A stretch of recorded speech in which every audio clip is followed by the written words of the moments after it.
ಮುಖ್ಯಮಂತ್ರಿ ಸಿದ್ದರಾಮಯ್ಯನವರ ವಿರುದ್ಧವಾಗಿ ವಿಪಕ್ಷ ನಾಯಕ ಆರ್ ಅಶೋಕ್ ವಾಗ್ದಾಳಿಯನ್ನು ನಡೆಸಿದ್ದಾರೆ.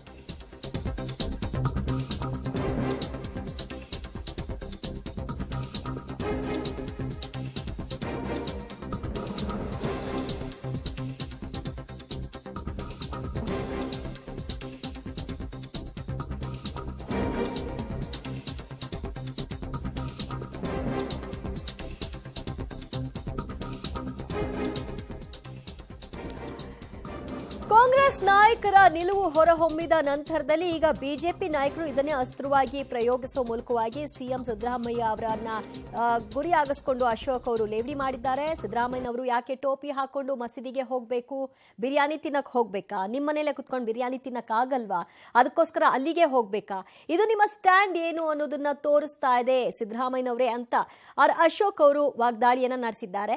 ಕಾರಣಗಳನ್ನ ಕೊಡೋ ಮೂಲಕವಾಗಿ ನಾವು ರಾಮ ಮಂದಿರದ ಪ್ರಾಣ ಪ್ರತಿಷ್ಠಾಪನೆಗೆ ಹೋಗಲ್ಲ ಅಂತೂ ಆ ನಂತರದಲ್ಲಿ ಮುಖ್ಯಮಂತ್ರಿಗಳು ಕೂಡ ಇದನ್ನ ಬಲವಾಗಿ ಬೆಂಬಲಿಸಿದ್ರು. ಈ ವಿಷಯಕ್ಕೆ ಈಗ ಕಾಂಗ್ರೆಸ್ ನಾಯಕರನ್ನ ಕುಟುಕ್ತಾ ಇದ್ದಾರೆ ಬಿಜೆಪಿ ನಾಯಕರು. ಮಸೀದಿಗೆ ಯಾಕೆ ಹೋಗ್ಬೇಕು, ಮನೆಯಲ್ಲೇ ಅವರು ನಮಾಜ್ ಮಾಡ್ಬೋದಲ್ಲ, ಮಾಡಂಗಿದ್ರೆ ಸಿದ್ದರಾಮಯ್ಯನವರು ಕೂಡ ಮಸೀದಿಗೆ ಯಾಕೆ ಟೋಪಿ ಹಾಕೊಂಡು ಹೋಗ್ಬೇಕು ಅಲ್ವಾ? ಬಕ್ರೀದ್ ಬಂದರೆ ಬಿರಿಯಾನಿ ತಿನ್ನಕ್ಕೆ ಯಾಕೆ ಅಲ್ಲಿ ಹೋಗ್ಬೇಕು? ಮನೆಯಲ್ಲೇ ಬಿರಿಯಾನಿ ತಿನ್ಬೋದಲ್ಲ ಸಿದ್ದರಾಮಯ್ಯನವ್ರೆ. ಹಲಾಲ್ ಕಟ್ಟಿಗೆ ಮಾತ್ರ ಅಲ್ಲೋತೀರಾ, ಇಲ್ಲಿ ಮನೆಯಲ್ಲೇ ಮಾಡ್ಬೋದು ಅಂತ ಹೇಳ್ತೀರಾ. ಅದನ್ನು ಮನೆಯಲ್ಲೇ ಮಾಡಿ, ಯಾಕೆ ಮಸೀದಿಗೆ ಹೋಗ್ತೀರಾ? ಅವ್ರಿಗೊಂದು ನ್ಯಾಯ, ಹಿಂದೂಗಳಿಗೊಂದು ನ್ಯಾಯ, ಮುಸಲ್ಮಾನ್ರಿಗೊಂದು ನ್ಯಾಯನಾ? ಓಟ್ಗೋಸ್ಕರ ನೀವು ಇಷ್ಟು ನಾಟಕ ಆಡ್ತೀರಾ ಅಂತ ಯಾರು ಜನ ತಿಳ್ಕೊಂಡಿರ. ನಾಟಕ ಆಡೋ ಅಂತ ರಾಮಾಯಣ ಆಗೋಟಿದ್ದೀರಾ ನೀವು.